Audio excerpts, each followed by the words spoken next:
আসসালামু আলাইকুম ওরহমতুল্লাহি ওবরাকাতুহ। আলহামদুলিল্লাহি ওয়াহদা ওয়াসসালাতু ওয়াসসালামু আলা মান লা নাবিয়্যা বা'দা ওয়া আলা আলিহি ওয়া সাহবিহি ওয়া মাওয়ালা। সম্মানিত মুসল্লিয়ানে কেরাম, আমাদের ধারাবাহিক যে বিষয়ের উপরে খুতবা চলতেছিল সেই বিষয়টি ছিল মিন আশরাতিস সাআহ, অর্থাৎ কিয়ামতের গুরুত্বপূর্ণ কিছু নিদর্শনাবলী। কিয়ামতের আলামতগুলো আমরা ইতিপূর্বে জেনেছি দুই ভাগে বিভক্ত। কিছু আলামত, কিছু নিদর্শন হলো আল আলামাত আস-সুগরা, ছোট ছোট আলামত, আর কিছু কিছু আলামত হলো আল আলামাত আল কুবরা, বড় বড় আলামত। তা আমরা শুরু করেছি প্রথমে ছোট ছোট যে আলামতগুলো, সেই আলামতগুলো ইতিপূর্বে আমরা 3 পর্বে 60টি আলামত আমরা আলোচনা করেছি। আজকে এই ধারাবাহিক আলোচনার আমাদের 4র্থ পর্ব। 4র্থ পর্বে আমরা আরো 20টি আলামত, আজকে ছোট ছোট 20টি আলামত আমরা আলোচনা করার চেষ্টা করব ইনশাআল্লাহ। 61 থেকে 80, অর্থাৎ 20টি আলামত। এরপরে আরো আছে, আরো আমাদের 2 খুতবা এই ছোট আলামতের উপরেই হবে। এরপরে আমরা বড় আলামতগুলোর আলোচনায় যাব ইনশাআল্লাহ। কিয়ামতের আলামত, এই বিষয়গুলো গুরুত্বপূর্ণ বিষয়। প্রথমত, এটি দ্বীনের একটি গুরুত্বপূর্ণ অংশ। হাদিসে জিবরিল আলাইহিস সালাম, যে হাদিসটি খুবই গুরুত্বপূর্ণ, সহিহ আল বুখারী এবং সহিহ মুসলিমে বর্ণিত হয়েছে ওমর ইবনে খাত্তাব রাদিয়াল্লাহু তাআলা আনহু থেকে। এখানে জিবরিল আলাইহিস সালাম নবী সাল্লাল্লাহু আলাইহি ওয়াসাল্লামকে কিছু প্রশ্ন করেছেন। নবী সাল্লাল্লাহু আলাইহি ওয়াসাল্লাম সেই প্রশ্নগুলোর উত্তর দিয়েছেন। জিবরিল আলাইহিস সালাম চলে যাওয়ার পরে নবী সাল্লাল্লাহু আলাইহি ওয়াসাল্লাম ওমর রাদিয়াল্লাহু তাআলা আনহুকে জিজ্ঞাসা করেছেন, ইয়া ওমর আতাদ্রি মানিস সাইল, ওমর তুমি কি জানো যে এতক্ষণ আমাকে যে প্রশ্ন করলো উনি কে? ওমর রাদিয়াল্লাহু তাআলা আনহু বললেন, আল্লাহু ওয়া রাসূলুহু আ'লাম, আল্লাহ এবং তার রাসূল এই ব্যাপারে ভালো জানেন। তখন নবী সাল্লাল্লাহু আলাইহি ওয়াসাল্লাম বললেন যে হুয়া আখুকুম জিবরিল, যিনি আমাকে প্রশ্ন করেছেন, তোমাদের সামনে মানুষের আকৃতিতে এসেছিলেন, তিনি তোমাদের ভাই জিবরিল। তাহলে জিবরিল আলাইহিস সালাম আমাদের কি হয়? ভাই হয়। তাহলে এই জন্য ভাইয়া ডাকবেন নাকি? জিবরিল আলাইহিস সালাম আমাদের ভাই এই দৃষ্টিতে যে জিবরিল আলাইহিস সালামও মুমিন, আমরাও মুমিন, আর মুমিনে মুমিনে ভাই, এই হিসাবে তিনি আমাদের ভাই। নবী সাল্লাল্লাহু আলাইহি ওয়াসাল্লাম পরিচয় করায় দিয়েছেন, তিনি তোমাদের ভাই জিবরিল আলাইহিস সালাম। কেন এসেছিলেন? আতাকুম ইউআল্লিমুকুম দীনাকুম, তিনি এসেছিলেন তোমাদেরকে তোমাদের দ্বীন শিখানোর জন্য। তাহলে জিবরিল আলাইহিস সালাম যেগুলো শিখিয়ে গেছেন এগুলার নাম হলো দ্বীন। তো জিবরিল আলাইহিস সালাম প্রথম জানতে চেয়েছেন ইসলাম কাকে বলে, তারপরে জানতে চেয়েছেন ঈমান কাকে বলে, তারপরে জানতে চেয়েছেন ইহসান কাকে বলে, এরপরে জানতে চেয়েছেন আখবিরনি আনিস সাআহ, যে আমাকে বলেন কিয়ামত কবে হবে, কিয়ামত সম্পর্কে বলেন। তখন নবী সাল্লাল্লাহু আলাইহি ওয়াসাল্লাম জবাব দিয়েছেন যে মাল মাসউলু আনহা বিআলামা মিনাস সাইল, প্রশ্নকারীর চাইতে যাকে প্রশ্ন করা হয়েছে তিনি বেশি জানেন না। মানে এই বিষয়টা অন্যান্যগুলা কিন্তু নবী সাল্লাল্লাহু আলাইহি ওয়াসাল্লাম উত্তর দিয়েছেন সবগুলা, জিবরিল সত্যায়ন করছেন, বলছেন সদাক্তা, আপনি সত্য বলছেন, ঠিক বলছেন। কিন্তু এইটা নবী সাল্লাল্লাহু আলাইহি ওয়াসাল্লাম জবাব দেন নাই। জবাব না দিয়ে বলছেন যে যিনি প্রশ্নকারী তিনি এর থেকে যার কাছে প্রশ্ন করা হয়েছে তার থেকে আরো বেশি জানেন। আচ্ছা, এরপরে বললো আচ্ছা ঠিক আছে, কিয়ামত কবে হবে সেটা তো আল্লাহ রাব্বুল আলামিন ছাড়া আর কেউ জানেন না। ইন্নাল্লাহা ইনদাহু ইলমুস সাআহ, কিয়ামত কখন হবে এর জ্ঞান একমাত্র আল্লাহ রাব্বুল আলামিনের কাছে। এটা ইলমে গায়েবের একটি গুরুত্বপূর্ণ জ্ঞান। এটা আল্লাহ রাব্বুল আলামিন ছাড়া আল্লাহর রাসূলও জানেন না যে কিয়ামত কখন হবে। তো জিবরিল আলাইহিস সালাম বললেন, তাহলে আপনি কিছু কিয়ামতের আলামত বলেন। তখন নবী সাল্লাল্লাহু আলাইহি সাল্লাম কয়েকটা আলামত বর্ণনা করেছেন। তাহলে বোঝা গেল এই কিয়ামতের আলামত এগুলোও দ্বীনের অন্তর্ভুক্ত, দ্বীনের গুরুত্বপূর্ণ বিষয়। এটা হলো প্রথম কথা। দ্বিতীয় কথা, কিয়ামতের আলামত মানে এটা ভালো লক্ষণ না। আবার এই কথা মনে করা যাবে না যে এটা কিয়ামতের আলামত, এটা একটু বেশি বেশি করি, এটা না। মানে কিয়ামতের আলামত মানে এটা খারাপ দিক। নবী সাল্লাল্লাহু আলাইহি সাল্লাম যতগুলো জিনিস কিয়ামতের আলামত হিসেবে উল্লেখ করেছেন এগুলো ভালো জিনিস না, জিনিসগুলো হলো কি খারাপ জিনিস। অর্থাৎ এগুলো পরিহার করতে হবে, এগুলো থেকে বেঁচে থাকতে হবে। তবে মানে আমরা চাইবো বেঁচে থাকতে, ইমানদারের সংখ্যা কিয়ামত আসতে আসতে বরাবর কমতে থাকবে, কমতে কমতে কমতে কমতে এক সময় জিরো পর্যায়ে, শূন্য পর্যায়ে পৌঁছে যাবে। তখনই আল্লাহ রাব্বুল আলামিন কিয়ামত করবেন। তাহলে যারা এই কিয়ামতের আগে ইমানদার থাকবেন তারা চেষ্টা করবেন এগুলো থেকে বেঁচে থাকতে। কিন্তু দেখা যাবে সমাজের বিশাল সংখ্যক মানুষ এগুলো করতেছে, মানে বেঁচে থাকার ব্যাপারে তাদের কোনো পরোয়া নাই। কিন্তু তার অর্থ এই না সমাজের সবাই করতেছে আমিও করব। কারণ আমি ঈমান নিয়ে বাঁচতে চাইলে, ঈমান নিয়ে মরতে চাইলে আমাকে এগুলো থেকে বেঁচে থাকতে হবে। এবং আজকের আলামতের মধ্যে একটা পাওয়া যাবে যে কিয়ামতের আগে মসজিদ ভর্তি মুসল্লি থাকবে কিন্তু ইমানদার থাকবে না। মসজিদ ভর্তি মুসল্লি থাকবে, মসজিদে ভর্তি, কিন্তু ইমানদার একজনও নাই। তাহলে বোঝা গেল খালি মুসল্লি হইলে ইমান থাকে না, ইমান ছাড়াও মুসল্লি হইতে পারবে। কিয়ামতের আগে অনেক মুসল্লি থাকবে, ইমান নাই এমনি মুসল্লি। তাহলে বোঝা গেল ইমান নিয়ে থাকতে হইলে এই আলামতগুলো থেকে সবসময় বেঁচে থাকতে হবে। এটা হলো দ্বিতীয় কথা। 3 নম্বর কথা হলো এই আলামতগুলো যেগুলো নবী সাল্লাল্লাহু আলাইহি সাল্লাম আমাদেরকে জানাইছেন সেগুলো ওহীর আলোকে জানাইছেন, অর্থাৎ এগুলো ওহী।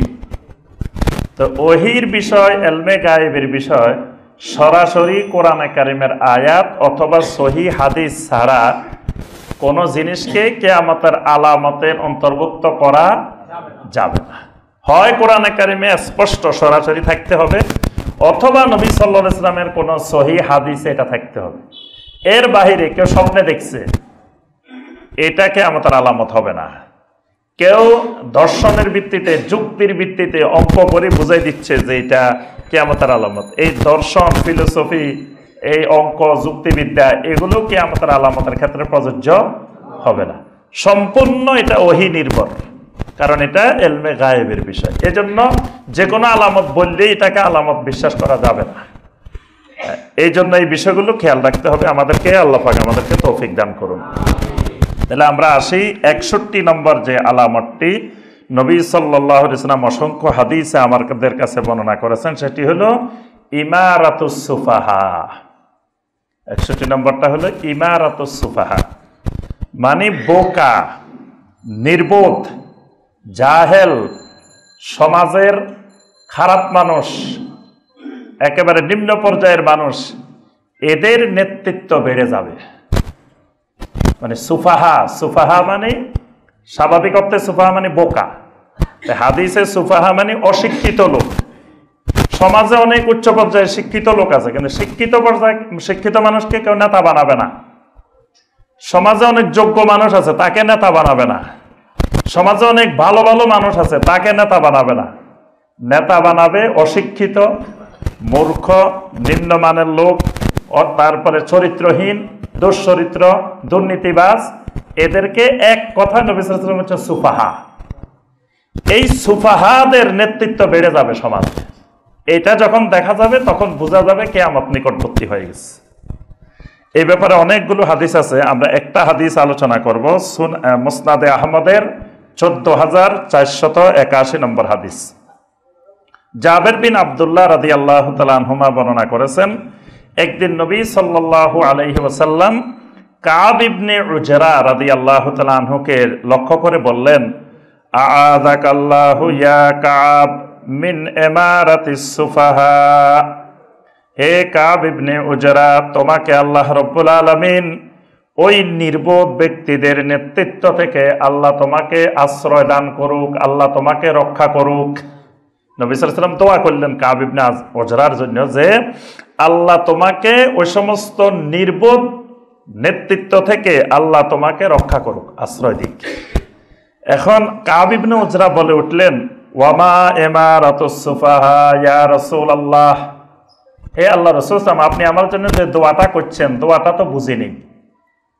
নবী সাল্লাল্লাহু আলাইহি ওয়াসাল্লামের দোয়াটা তিনি বুঝতে পারেন নাই, যে নির্বোধ ব্যক্তিদের নেতৃত্ব।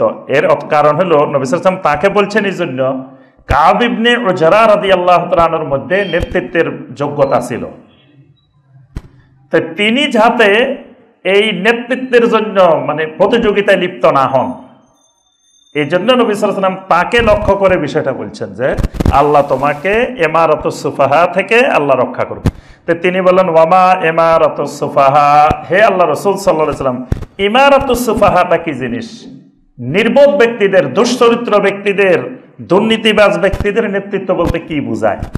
তখন আল্লাহ রাসূল সাল্লাল্লাহু আলাইহি ওয়াসাল্লাম ব্যাখ্যা করলেন, বললেন, উমারাউন ইয়াকুনুনা বাদি, আমার পরে আমার উম্মতের মধ্যে এমন নেতৃত্ব আসবে, এক সময় এমন নেতৃত্ব চলে আসবে, লা ইয়াহতাদুনা বিহাদিহি, আমার হেদায়েতের আলোকে তারা হেদায়েত প্রাপ্ত হবে না।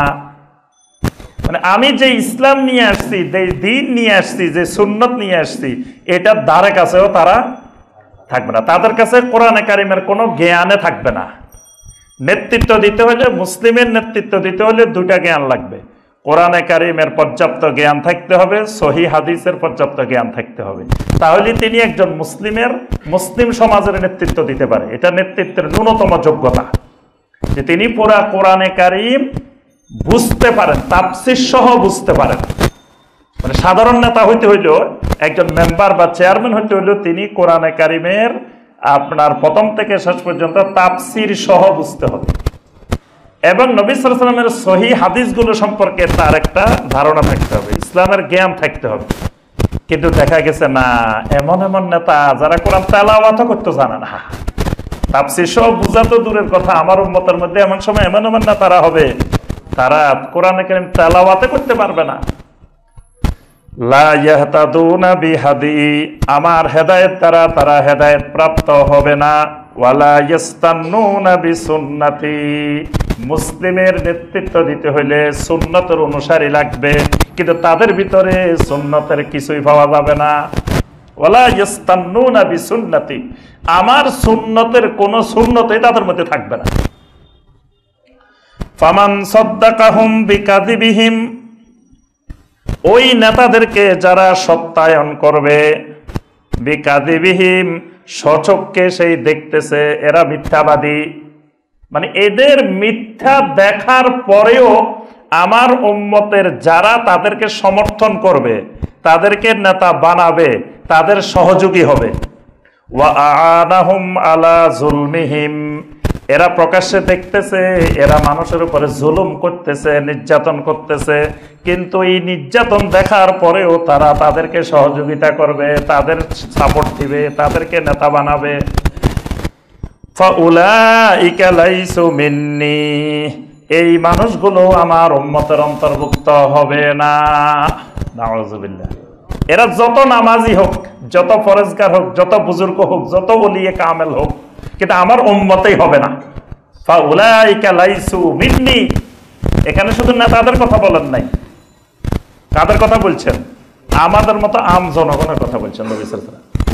আম জনগণ, সাধারণ জনগণ যারা তাদের মিথ্যাকে সত্যায়ন করবে, তাদের জুলুমকে সহযোগিতা করবে, ফাউলাইকা লাইসু মিন্নি, এই মানুষগুলো আমার উম্মতের অন্তর্ভুক্ত নয়। ওয়ালাস্তু মিনহুম, আমি নবীও তাদের ব্যাপারে কোনো জিম্মাদারি নাই, এদের সাথে আমার সম্পর্ক নাই, দুনিয়াতেও নাই, আখিরাতেও নাই।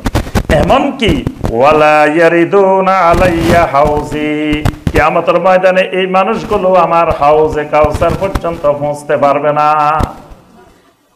এই মুসলমানগুলো আমার হাউজে কাউসারেও পৌঁছতে,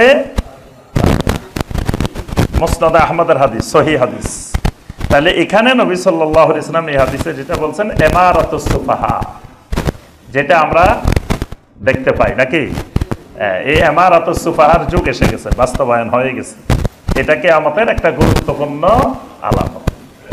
৬২ নম্বর আলামত যেটা, সেটি হলো তাকারুবুজ জামান। তাকারুবুজ জামান, তাকারুবুজ জামান মানে সময় দ্রুত ফুরিয়ে যাবে, দ্রুত শেষ হয়ে যাবে, মানে সময়টা একেবারে দ্রুত চলে যাবে, কোন দিক দিয়ে চলে গেছে তারে পাওয়া যাবে না। এটাকে মুহাদ্দিসিনে কেরাম কয়েকটা ব্যাখ্যা করছেন। কেউ বলছেন কিয়ামতের আগে এমন হয়ে যাবে অল্প সময়ে অনেক কাজ করা যাবে। সকালবেলায় এখানে, তারপরে এখান থেকে দুবাই গিয়ে কাজকর্ম করে, বিকালবেলা আবার ঢাকা চলে এসছে।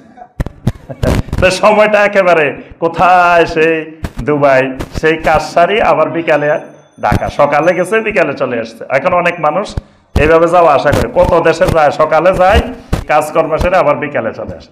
এক সময় ঢাকা শহরে আসি বিকালে যাইতে পারবে এই কল্পনাই করতো না, যে সকালে রওনা দিলে ঢাকা আসতে আসতে রাত ১২টা ১টা।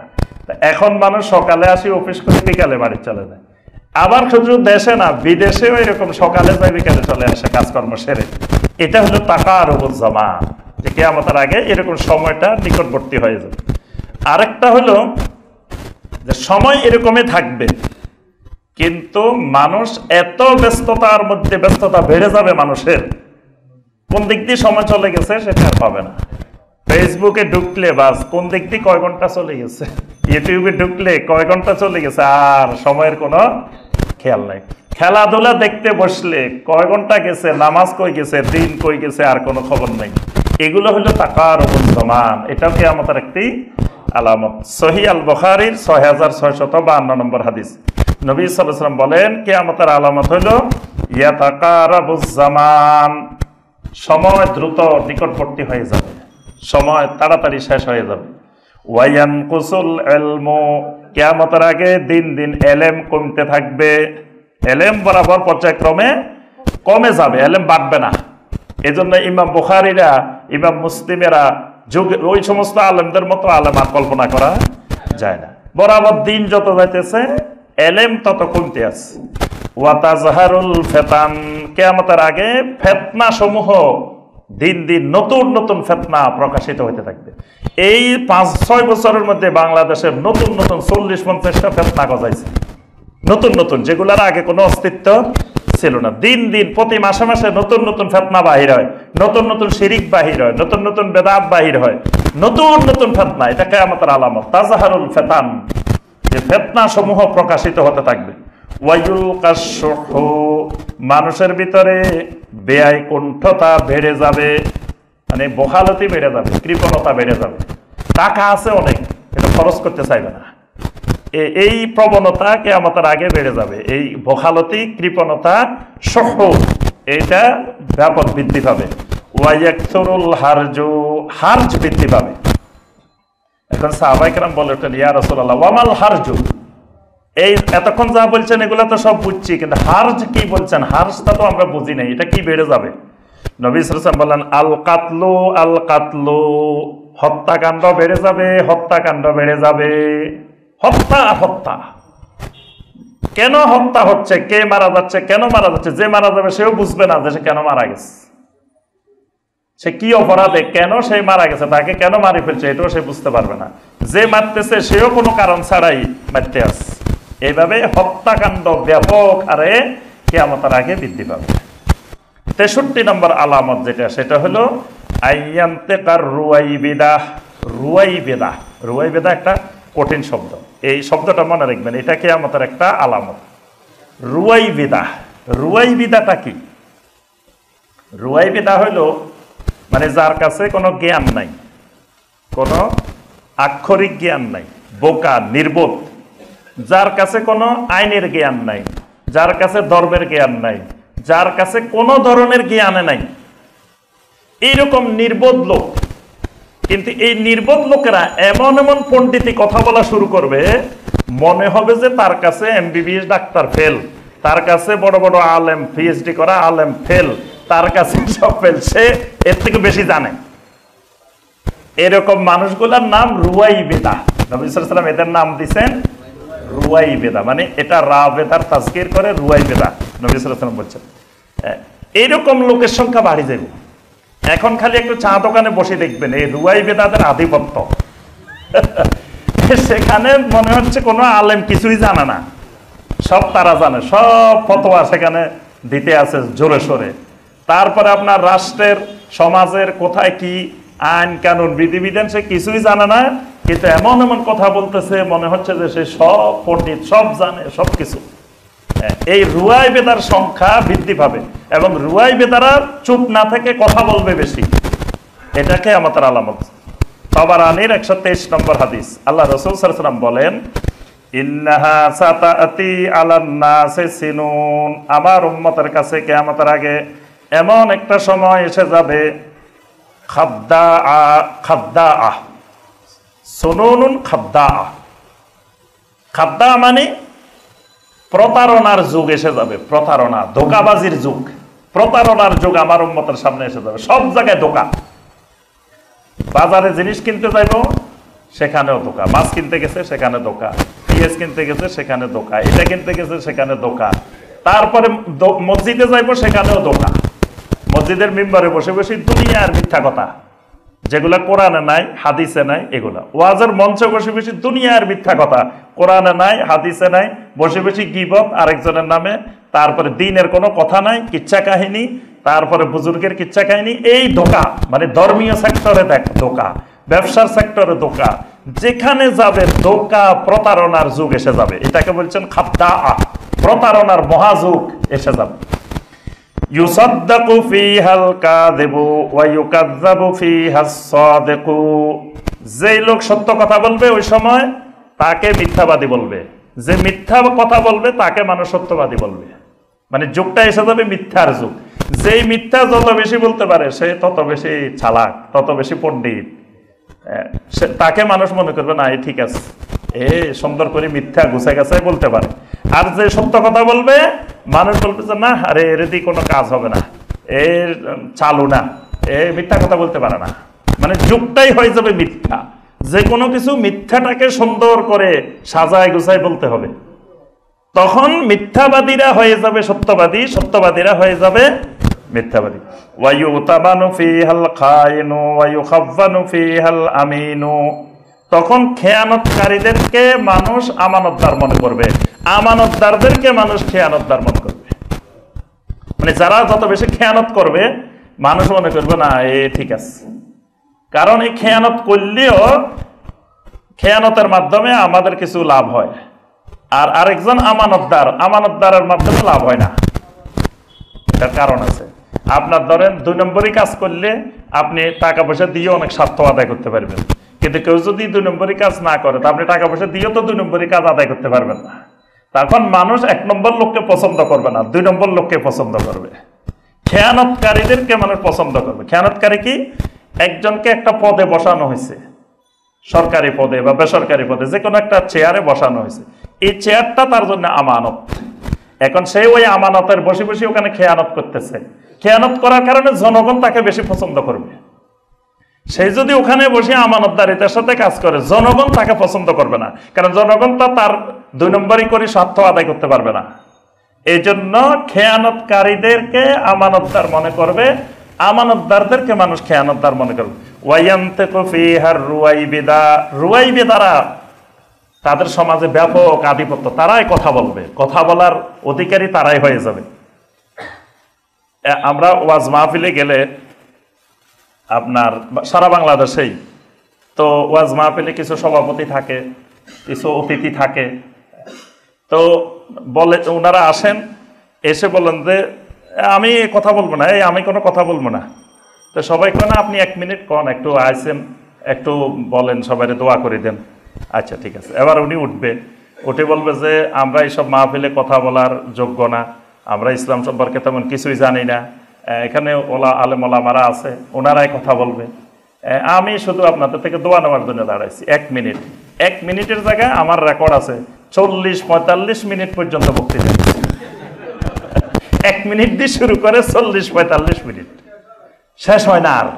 এবং ওই বক্তা বা ওই আলেম কি জানে, উনি এর থেকে বেশি জানে ইসলাম।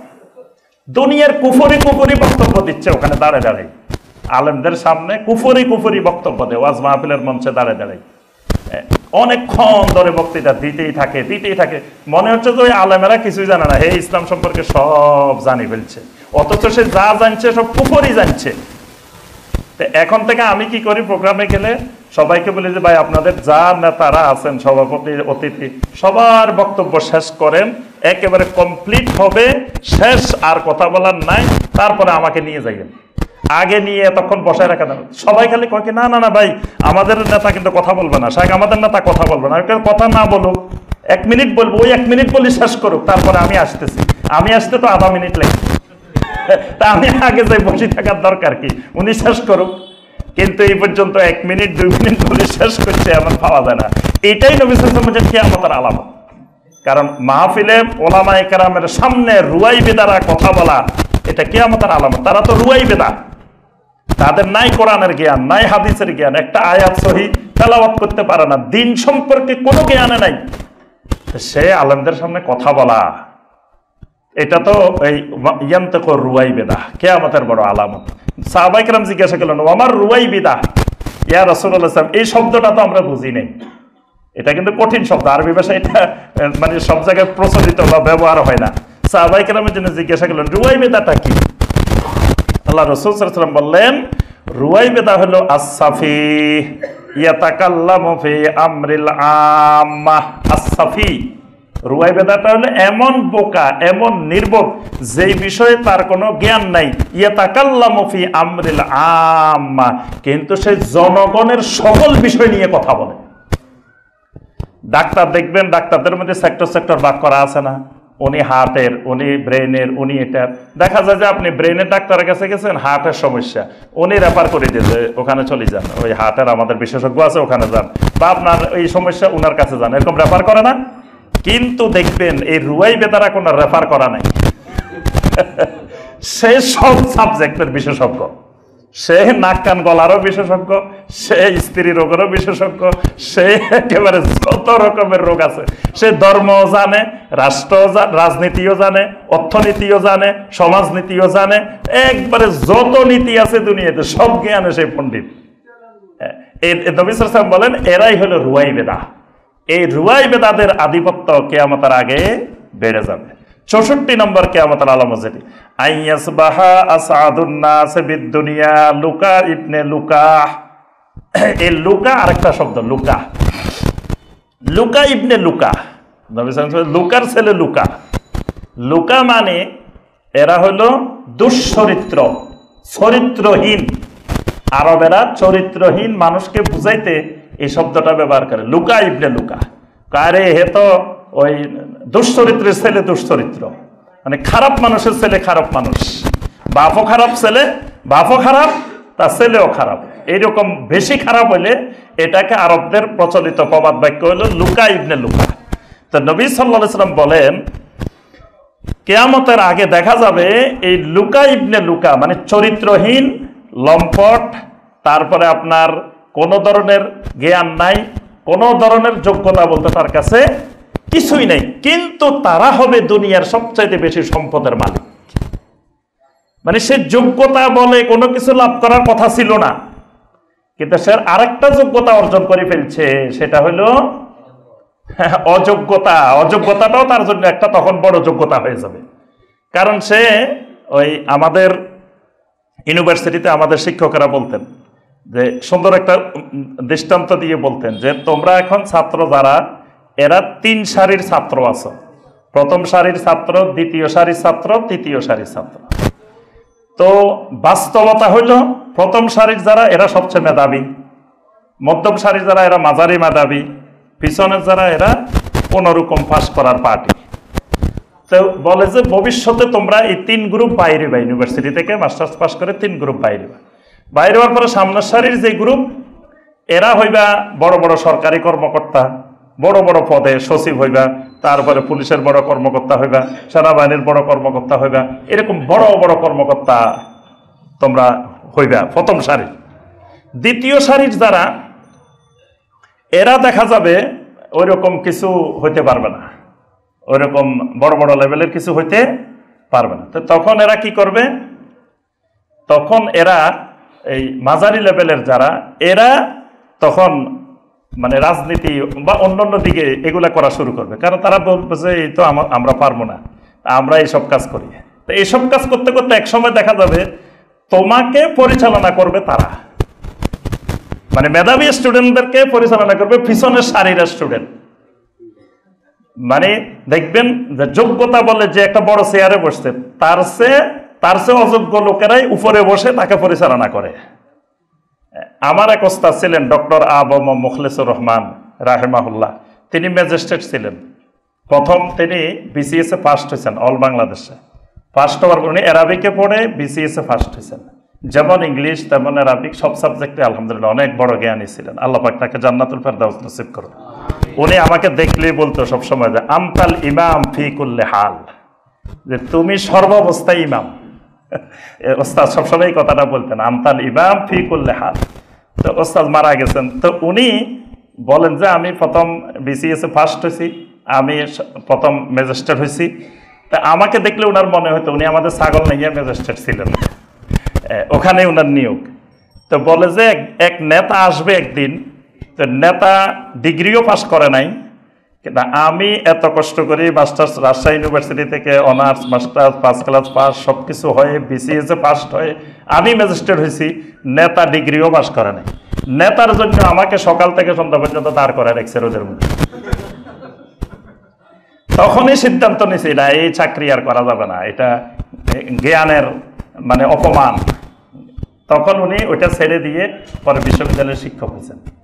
তো যে কথাটা আমরা বলতেছিলাম যে সমাজের লুকা ইবনে লুকা যারা হবে, মানে দুশ্চরিত্রবান, লম্পট, কোনো যোগ্যতা বলতে কিচ্ছু নাই, কিন্তু এরা ওই অযোগ্যতার বলে তখন দেখা যাবে দুর্নীতির মাধ্যমে বিশাল বিশাল সম্পদের পাহাড়, সুইস ব্যাংকে চলে যাবে কোটি কোটি টাকা, বিভিন্ন জায়গায় কোটি কোটি টাকা, কিন্তু লোকটা হলো লুকা ইবনে লুকা। এটা কি আমাদের আলামত? নবী সাল্লাল্লাহু আলাইহি ওয়াসাল্লাম বলেন, তাবারানীর 711 নম্বর হাদিস, লা তাযহাবুল আইয়ামু ওয়াল লায়ালি হাত্তা ইয়াকুনা আসআদান নাস বিদ-দুনিয়া লুকা ইবনে লুকা। কিয়ামতের আগে এমন একটা সময় আমার উম্মতের উপরে এসে যাবে, দুনিয়ার মধ্যে সবচাইতে সুখী মানুষ, সবচাইতে সম্পদশালী মানুষ, সবচাইতে সৌভাগ্যবান মানুষ হয়ে যাবে লুকা ইবনে লুকারা। আর যারা ভালো ভালো শিক্ষিত যোগ্যতা সম্পন্ন জ্ঞানী ভদ্র মার্জিত ভালো মানুষ সচ্চরিত্রবান, এদের তখন 3 বেলা খাইতে কষ্ট হবে, চলতে কষ্ট হয়ে যাবে, কারণ এরা তো দুর্নীতি করতে পারবে না, বিভিন্ন কিছু করতে পারবে না, এদের তখন প্রাচুর্য নাই। 65 নম্বর আলামত যেটা, ইত্তিখাদুল মাসাজিদ তুরুকান। ইত্তিখাদুল মাসাজিদ তুরুকান, মসজিদগুলো এত কারুকার্যময় হয়ে যাবে কিয়ামতের আগে, মসজিদ পর্যটনের কেন্দ্র হয়ে যাবে, ইবাদতের কেন্দ্র হবে না, পর্যটনের কেন্দ্র হবে। এটা কিয়ামতের বড় আলামত হয়ে গেছে। অমুক জায়গায় এত গম্বুজের মসজিদ, মানুষ পিকনিকে যায় ওই মসজিদ দেখার জন্য, ওখানে যাই নারী পুরুষ সবাই মিলে, বেপর্দা নারীও ওখানে ঢুকতেছে, অজু ছাড়া ঢুকতেছে মসজিদের ভিতরে, আপনার ছবি তোলার প্রতিযোগিতা মসজিদের ভিতরে, মানে আনন্দের বিষয়, ইবাদতের জন্য কেউ যায় নাই। পৃথিবীর যে কোনো মসজিদে ঢুকলেই 2 রাকাত সালাত আদায় করা, এটা মসজিদের হক। এই জন্য আমরা যে মক্কা মুকাররমায় মদিনা মুনাওয়ারায় জিয়ারা যাই, যে কোনো মসজিদে গেলে সুন্নাহ হলো যে ওযু করে ওই মসজিদে 2 রাকাত সালাত আদায় করা, এটা মসজিদের হক। ওইটা ওই মসজিদের বিশেষ ফজিলত না, ওটা দুনিয়ার সকল মসজিদ। তাহলে কোনো এলাকায় কোনো মসজিদে গেলে এই মসজিদে আপনি 2 রাকাত সালাত আদায় করবেন। কিন্তু দেখা গেছে পর্যটনের জন্য যারা গেছে এরা সালাত আদায় করে না, এরা তো ছবি তুলতেছে, এই করতেছে এই করতেছে।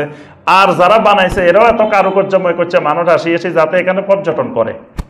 আমি ওইদিকে যশোর খুলনা ওইদিকে কতগুলো মসজিদ দেখছি, মানুষ মসজিদে আসতেছে পর্যটনের জন্য। তারপরে এদিকেও আছে টাঙ্গাইল, আরো বিভিন্ন জায়গায়, সারা দেশেই আছে বর্তমান। এইগুলা হলো কিয়ামতের বড় বড় আলামত। মসজিদ পর্যটনের কেন্দ্র না, মসজিদের ভিতর দিয়ে মানুষ পারাপারের রাস্তা না, মসজিদ হবে শুধুমাত্র ইবাদতের জন্য, মসজিদ বানানোর উদ্দেশ্য হবে ইবাদত। এজন্য এই নবী সাল্লাল্লাহু আলাইহি ওয়াসাল্লাম বলেন যে কিয়ামতের আগে এই প্রবণতা বেড়ে যাবে। মুস্তাদরাকে হাকিমের হাদিস, আল্লাহ রাসূল সাল্লাল্লাহু আলাইহি ওয়াসাল্লাম বলেন ইন্না মিন আশরাতিস সাআ আন তাত্তাখিযাল মাসাজিদা তুরুকান, যে কিয়ামতের আগে মানুষ মসজিদকে রাস্তা পারাপার বানাবে, মানে এর মসজিদের ভিতর দিয়ে মানুষ এদিক থেকে এদিকে পারাপার করবে, আসা যাওয়া করবে, কিন্তু মসজিদের যে সম্মান, মর্যাদা, তাজিম, সেটা আর মানুষের মধ্যে থাকবে না। মসজিদকে নিজেদের বাড়িঘরের মতো মনে হবে। এরপরে ৬৬ নম্বর আলামত যেটা, কালাউল মোহর সুম্মা তুরাখাস, এটা হলো মোহর ধরার পরিমাণ বেড়ে যাবে। মানে কার থেকে কে মোহর বেশি ধরতে পারে এই প্রতিযোগিতা চলবে।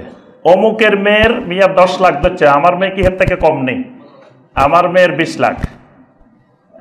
আরেকজন বলবে মিয়া আমার মেয়ের 30 লাখ। আর এগুলা হয়ে যাবে মানে মানুষকে শোনানো যে আমার মেয়ের এত লক্ষ টাকা মোহর হয়েছে। আর দৃষ্টিভঙ্গি হলে এটা দেওয়া লাগবে না, আদায় করা লাগবে না। 40 লাখ দিলে তোমার অসুবিধা কি, এটাকে দেওয়া লাগবে নাকি? এটা দেওয়া লাগবে যদি কোনো কারণে তুমি ছাড়ে দিতে চাও, তালাক দিতে চাও, তখন এটা দেওয়া লাগবে। স্বাভাবিকভাবে মানুষ মনে করে মোহর দেওয়া লাগে না, অথচ মোহর দেওয়া ফরজে আইন, দিতেই হবে তাকে, যে বিয়ে করছে তাকে মোহর দেওয়া লাগবে, এটা ফরজ। কিন্তু কিয়ামতের আগে গালাউল মোহর, মোহরের আধিক্যতা এবং মোহরকে মর্যাদার প্রতীক মনে করবে। এটা মিয়া চৌধুরী বংশের মেয়ে, এটা ভুইয়া বংশের মেয়ে, অমুক বংশের মেয়ে, এত টাকার কমে মোহর হবে না। মানে বংশীয় আভিজাত্য মোহর দিয়ে নির্ধারণ করা হবে। এই জন্য ওমর ইবনে খাত্তাব রাদিয়াল্লাহু তাআলা আনহু বলছেন, মোহর বেশি হওয়া যদি সম্মানের আভিজাত্যের প্রতীক হইতো, আল্লাহর জমিনে সবচাইতে বেশি মোহর হইতো নবী সাল্লাল্লাহু আলাইহি ওয়াসাল্লামের মেয়েদের, নবী সাল্লাল্লাহু আলাইহি ওয়াসাল্লামের স্ত্রীদের। তার থেকে সম্মানী মহিলা দুনিয়াতে আসেও নাই, কিয়ামত পর্যন্ত আসবেও না। তাহলে তাদের মোহর থাকতো দুনিয়ার সবচাইতে বেশি। কিন্তু তাদের মোহর 400 দিরহাম, তারপরে আরো কম, এর থেকে বেশি ছিল না। তাদের মোহর ছিল এরকম অল্প সামান্য। তাহলে মোহর বেশি ধরা এটা বংশীয় আভিজাত্যের প্রতীক নয়, বরং ওই মোহরটাই উত্তম যে মোহরটা স্বামী আদায় করতে সক্ষম, ওই মোহরটাই। এবং অনেক সময় আপনারা মুরব্বীরা খেয়াল করবেন, এরকম বিয়ে শাদীর মজলিসে মুরব্বীদেরকে ডাকে, হাজী সাহেবদেরকে ডাকে যে একটু বিয়ের কথাটা একটু বলে দেন। মজলিসে বসার পরে আপনারা যারা মোহর বেশি ধরে দিবেন, ওই ছেলে যদি আদায় করতে না পারে, এটার জন্য কিয়ামতের ময়দানে আপনারাও দায়ী হবেন। এই জন্য ওখানে বসে এইসব বিষয়ে কথা বলতে খুব সাবধান, সতর্কভাবেই, যে ছেলে কতটুকু দিতে পারবে। আলহামদুলিল্লাহ, আমি এক বিয়েতে গেছি, এক জায়গায় ছেলেকে জিজ্ঞাসা করছি তুমি মোহর কত দিতে পারবে, কয়েক লাখ টাকা দিতে পারবো। বাস, মেয়ে পক্ষ বললে আলহামদুলিল্লাহ এটাই মোহর, যা দিতে পারবে। 1 লক্ষ টাকা নগদ পকেট থেকে বাইর করে দিয়ে দিছে, সাথে সাথে 1 লাখ টাকা নিয়ে আসছে পকেটে করি, 1 লাখ টাকা দিছে, মোহর আদায়, বিয়ে। আলহামদুলিল্লাহ, এটাই হলো সুন্নাহ, এটাই হলো আল্লাহর দিন। দিন বুঝলে এটা। আর মোহর দিয়ে বিয়ে কোনোদিন ঠেকায় রাখা যায় না। মানুষ যখন তালাক দিবে তখন যত টাকায় মোহর ধরেন সে আর বিয়ে থাকবে না, বিয়ে টিকবে না। আর বিয়ে যদি থাকে মোহর কম ধরলেও বিয়ে কোনো সমস্যা হবে না। বিয়ে থাকা না থাকা মোহরের উপরে নির্ভরশীল নয়। এই গালাউল মোহর, এটাকে আমাদের একটা গুরুত্বপূর্ণ আলামত। নবী সাল্লাল্লাহু আলাইহি ওয়াসাল্লাম বলেন, এক সময় মোহর এরকম বেড়ে যাবে, সুম্মা তুরাখাস, আবার মোহর সস্তা হয়ে যাবে। মানে এক সময় মোহরের চড়া দাম, আবার পরে মোহর এক সময় সস্তা হয়ে যাবে। সস্তা কখন হবে সেটাও নবী সাল্লাল্লাহু আলাইহি ওয়াসাল্লাম একটু পরে আরেক হাদিসে বলছেন, আরেক আলামত। আচ্ছা, এরপর ৬৭ নম্বর আলামত যেটা, সেটা হলো কালাউল খাইলে সুম্মা তুরাখাস, ঘোড়ার দাম বেড়ে যাবে, আবার ঘোড়ার দাম কমে যাবে। ঘোড়া মানে গাড়ি, ঘোড়া মানে কি? নবী সাল্লাল্লাহু আলাইহি ওয়াসাল্লামের যুগের ঘোড়া, এই যুগের মানে গাড়ি। নবী সাল্লাল্লাহু আলাইহি ওয়াসাল্লামের যুগে ঘোড়া দিয়ে যে কাজ করতো, এখন গাড়ি দিয়ে সে কাজ করে। এই জন্য দেখবেন গাড়ির যত ইঞ্জিন আছে, ইঞ্জিন কি দিয়ে মাপে? হ্যাঁ, ঘোড়া দিয়ে মাপে। যে এত ঘোড়ার ইঞ্জিন, এত ঘোড়ার ইঞ্জিন, এত ঘোড়ার শক্তিটা দিয়ে গাড়ির ইঞ্জিন মাপা হয়। তো এই জন্য নবী সাল্লাল্লাহু আলাইহি ওয়াসাল্লাম বলছেন, গালাউল খাইলে সুম্মা তুরাখাস, এক সময় এই গাড়ি ঘোড়ার দাম অনেক বেড়ে যাবে, আবার কিয়ামতের আগে এটা এক সময় কমেও যাবে। কারণ তখন গাড়ি ঘোড়া থাকবে, মানুষের হাতে টাকা থাকবে না। টাকা না থাকলে তো অটোমেটিক কমে যাবে। এই জন্য এক সময় অনেক বাড়তে অনেক বাড়বে, আবার কিয়ামতের আগে কমে যাবে। ৬৮ নম্বর আলামত যেটা, তাকারুবুল আসওয়াক, বাজারঘাট একেবারে নিকটবর্তী হয়ে যাবে। বাজারঘাট বরাবর কি হয়ে যাবে? নিকটে হয়ে যাবে। দেখেন আমাদের হাতের মধ্যেই দেখেন, এক সময় মানুষ বাজার করতে গেলে সপ্তাহে 2 দিন বাজার, সে 3 কিলোমিটার, 4 কিলোমিটার, 5 কিলোমিটার হাঁটি যায় বাজার আনতো। তাও 3 দিন 4 দিনের জন্য ওখান থেকে বাজার আনতো। 3-4 দিনের মধ্যে বাজার শেষ হয়ে গেলে আর বাজার করার কোনো কায়দা নেই। আর এখন বাড়িতে বাড়িতে, প্রতি বাড়ির দরজা দরজায়, রোডে রোডে সব জায়গায় বাজার আর বাজার।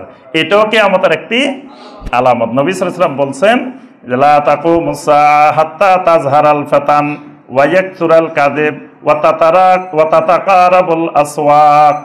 বাজারঘাট নিকটবর্তী হয়ে যাবে, দূরে যাওয়া লাগবে না, হাতের নাগালে সব চলে আসবে।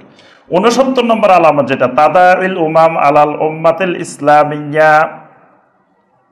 কিয়ামতের ময়দান, এই দুনিয়াতে কিয়ামতের আগে দেখা যাবে যে মুসলিমেরা সংখ্যায় বেশি, কিন্তু সব জায়গায় মুসলিমেরা পরাজিত হবে, সব জায়গায় মার খাবে।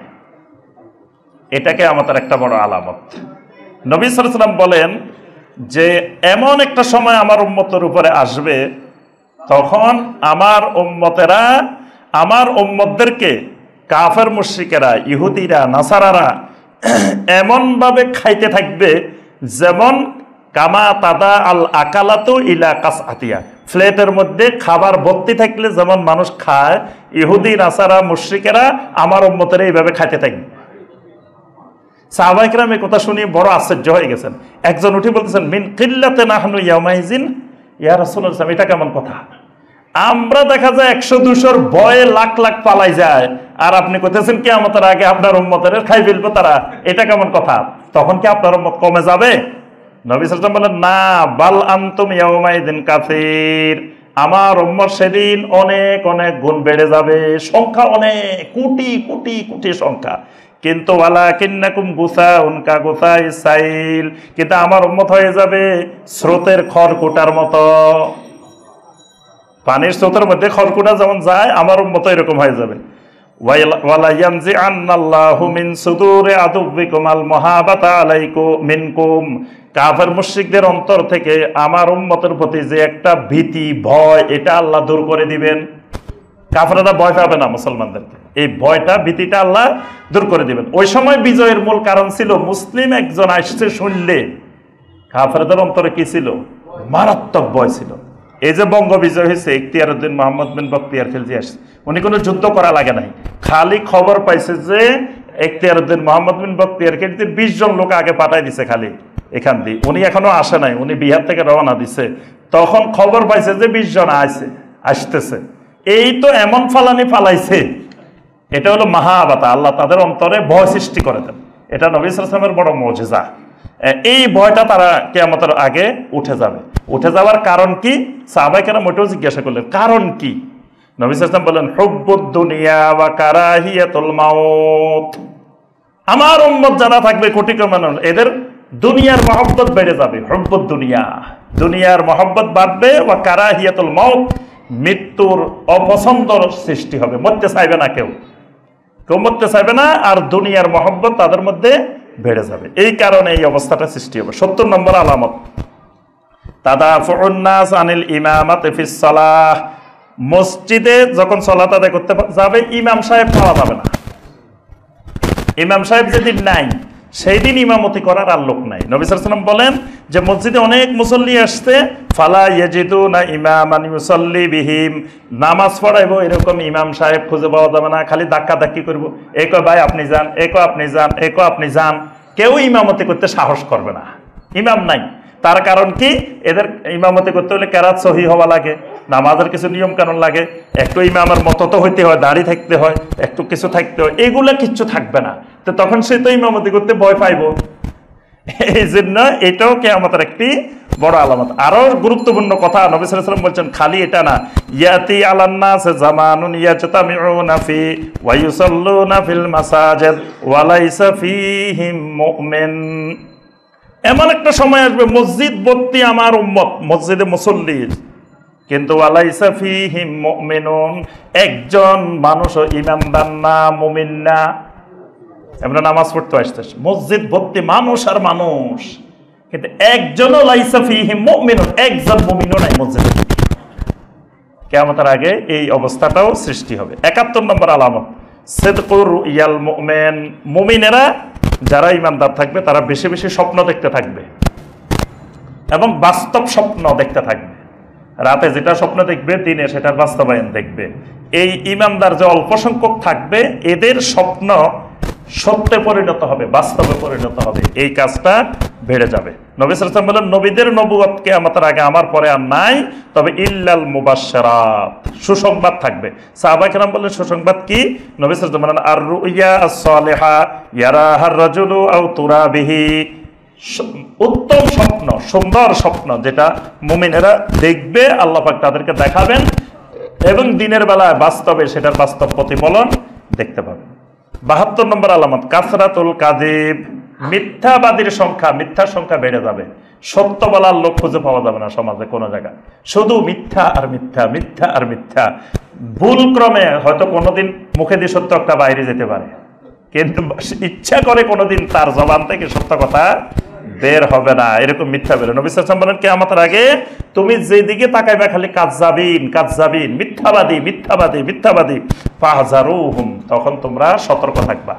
73 নম্বর আলামত উকুউত তানাকুর বাইনান নাস, মানুষের মধ্যে মসজিদে একসাথে সালাত আদায় করবে কিন্তু একজন আরেকজনকে চিনবে না।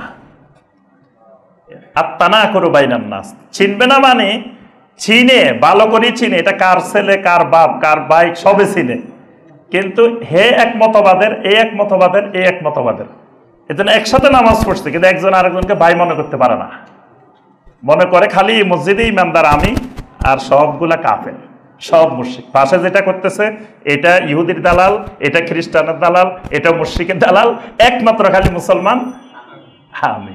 তা এটাকে বলা হয় আত্তানাকুরু বাইনান নাস, মানে মানুষের মধ্যে মহব্বত, ভালোবাসা ইমানদারের মধ্যে থাকবে না।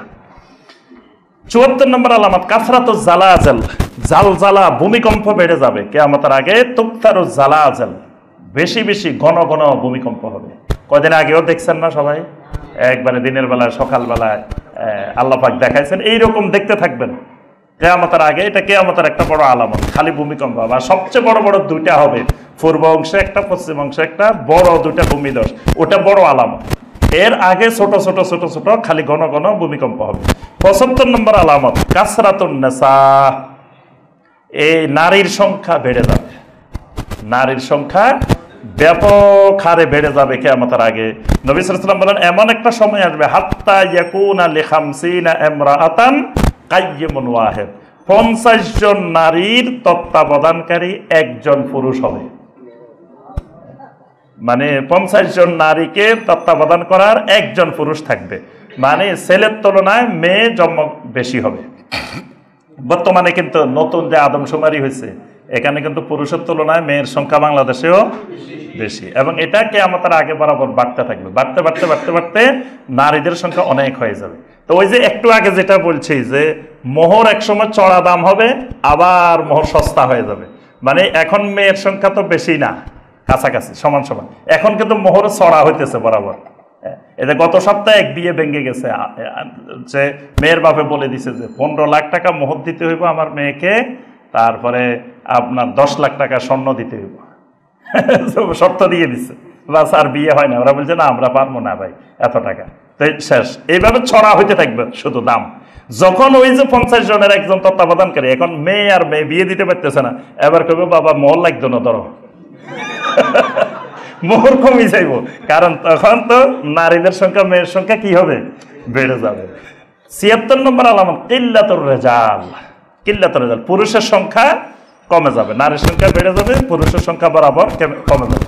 77 নম্বর আলামত যুহুরুল ফাহিশা ওয়াল মুজাহারাতু বিহা, অশ্লীলতা বাড়তে বাড়তে বাড়তে বাড়তে এক সময় একেবারে মানে প্রকাশ্যে অশ্লীলতা চলতে থাকবে, জেনা বেবিচার এগুলো একসময় গোপনে গোপনে হবে, হইতে হইতে হইতে হইতে একেবারে প্রকাশ্যে হতে থাকবে, আপনার চোখের সামনে হতে থাকবে কিয়ামতের আগে। এটাও কিয়ামতের একটি আলামত। 78 নম্বর আলামতটা খুবই গুরুত্বপূর্ণ, আখযুল উজরা আলা কিরাআতিল কোরআন, কিয়ামতের আগে সুন্দর সুরে সুন্দর কণ্ঠে কোরআন তেলাওয়াত করে করে এটাকে পেশা হিসাবে গ্রহণ করে বিনিময় গ্রহণ করবে। কোরআন তেলাওয়াতের উদ্দেশ্য হবে সওয়াবের উদ্দেশ্যে মানুষ কোরআন তেলাওয়াত করবে, কিন্তু কিয়ামতের আগে এই কোরআন তেলাওয়াতের সুন্দর সুন্দর সুরে, বিভিন্ন সুরে সুরে কারি বাহির হবে। নবী সাল্লাল্লাহু আলাইহি ওয়াসাল্লাম বলেন সাইয়াজিউ কওমুন ইয়াকরাউনাল কোরআন, আমার উম্মতের মধ্যে এমন কাউম বের হবে যারা সুন্দর সুরে সুরে মানুষকে কোরআন তেলাওয়াত শোনাবে। ইয়াসআলুনান নাসা বিহি, এটার মাধ্যমে তারা তাদের টাকা ইনকাম করবে, পয়সা ইনকাম করবে। যে তারা কন্ট্যাক্ট করবে যে এত টাকা দিলে আমি ওখানে যাই, 1 ঘন্টা সুরে সুরে গান গামো, সুরে সুরে ওয়াজ করবো, সুরে সুরে এটা করবো, 45 মিনিট 1 ঘন্টা আলোচনা করবো, 70,000 80,000 1 লাখ টাকা দিবেন। এইভাবে কন্ট্যাক্ট করে করে কিয়ামতের আগে আপনার এই কোরআনের প্রতিযোগিতা চলতে থাকবে, কোরআন শুনানির প্রতিযোগিতা, কোরআন পাঠের প্রতিযোগিতা। আর মানুষগুলো এমন, মানুষগুলোর কাছে এলমের কোনো গুরুত্ব নাই। মানুষ খোঁজে যে কে গান গাইতে পারে, কে ওরকম মধুর সুরে মাঝে মাঝে আয়াত 2টা পড়ি তাম দিবে, আয়াতের তাফসিরও করবে না, কিচ্ছু করবে না, কণ্ঠ দেখে দেখে তারা ওইরকম বক্তা খুঁজবে। এটা কিয়ামতের একটা বড় ধরনের আলামত। 79 নম্বর আলামত, আন্নান নাস ইউকসিরু ফীহিমুস সামান। এটা অনেক সুন্দর আলামত। সেটা হলো মুমিনের আলামত হলো মুমিনেরা থাকবে শুকনা শুকনা, কিয়ামতের আগে মোটা সোটা উম্মত বাড়ি যাবে। এটা কিয়ামতের গুরুত্বপূর্ণ একটা আলামত। নবী সাল্লাল্লাহু আলাইহি ওয়াসাল্লাম ওয়াইয়াজহারু ফীহিমুস সামান, আমার উম্মতের মধ্যে মোটা লোকের সংখ্যা বাড়বে, তেল চর্বিওয়ালা। কারণ খাইতে খাইতে খাইতে খাইতে উম্মত খালি খাইবো আর বসে থাকবো। কারণ মুমিন তো থাকবে পরিশ্রমী, মুমিন থাকবে মুজাহিদ, মুমিন থাকবে পরিশ্রমী। সাহাবায়ে কেরাম তো তাদের তো পরিশ্রম করতে করতে করতে করতে তাদের শরীরে চর্বি জমার, ফ্যাট জমার সম্ভাবনাই নেই, সব শুকনা হালকা পাতলা। কিন্তু নবী সাল্লাল্লাহু আলাইহি ওয়াসাল্লাম বলেন আমার উম্মত আস্তে আস্তে আস্তে আস্তে অলস হইতে হইতে হইতে হইতে ইয়াজহারু ফীহিমুস সামান, মোটা তাজা উম্মতের সংখ্যা বাড়তে থাকবে, যেটা এখন আমাদের মধ্যে চলছে। 80 নম্বর আলামত, যুহুরু কওমিন ইয়াশহাদুনা ওয়া লা ইস্তাশহাদুন। এমন এমন কওম দেখা যাবে সাক্ষী দেওয়ার জন্য তাকে কেউ ডাকবে না, সে নিজের থেকে যায় সাক্ষী দেওয়া শুরু করবে। মানে সাক্ষীর অভাব নাই কিয়ামতের আগে। মিথ্যা সাক্ষী দেওয়ার জন্য কয় হাজার লোক দরকার আপনার এই এলাকায়, 1 মুহূর্তে পাওয়া যাবে। অথচ সাক্ষ্য খুবই গুরুত্বপূর্ণ একটা জিনিস। আমি 3টা বড় বড় কবিরা গুনার আকবারুল কাবায়েরের একটা হলো শাহাদাতু জুর, মিথ্যা সাক্ষ্য দেওয়া। কিন্তু কিয়ামতের আগে দেখা যাবে সাক্ষী বিক্রি করবে, যে আমি একটা মিথ্যা সাক্ষী দেবো, আমাকে এই দিবে, আমাকে এই দিবে, এই শর্তে মিথ্যা সাক্ষীর প্রতিযোগিতা হবে। আর লোকদেরকে সাক্ষীর জন্য টাকা দরকার হবে না, লোকেরা নিজের থেকে সাক্ষী দেওয়ার জন্য বসে থাকবে। অথচ সাক্ষীটা হবে মিথ্যা সাক্ষী। আল্লাহ রাব্বুল আলামিন আমাদের সবাইকে এই কিয়ামতের খারাপ আলামতগুলো থেকে আমাদেরকে সবাইকে বেঁচে থাকার, ফিতনা সমূহ থেকে বেঁচে থাকার, ঈমান ও আমলের উপরে ইস্তেকামত থাকার আল্লাহ পাক আমাদের সবাইকে তৌফিক দান করুন। আমিন ইয়া রাব্বাল আলামিন। আসসালামু আলাইকুম ওয়া রাহমাতুল্লাহি ওয়া বারাকাতুহু।